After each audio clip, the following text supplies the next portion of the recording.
Kenapa masjid besar tapi tak buat pusat zakat kat situ, tempat khusus kahwin kat situ?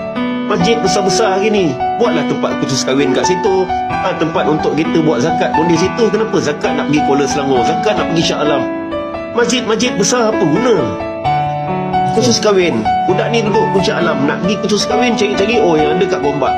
Bapak dah meninggal, tak ada abang, nak suruh tunang tolong bawa. So sepanjang daripada sini ke Gombak, dia bermaksiat atas motor, siapa nak jawab? Kenapa tak dianjurkan khusus kahwin untuk anak-anak karya? Minggu pertama hanya untuk laki, ustaz bagi ceramah. Untuk minggu ketiga, wanita saja.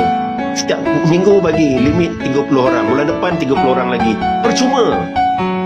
So tak payahlah buat makan mahal sebab masing-masing anak karya rumah dekat. Time Johor balik kejap makan, pukul 2 sambung balik. Tak payahlah nak fikir nak makan nak kena dia. Nak untuk dapat sijil kahwin, khusus kahwin ni 100 setengah. Astagfirullah.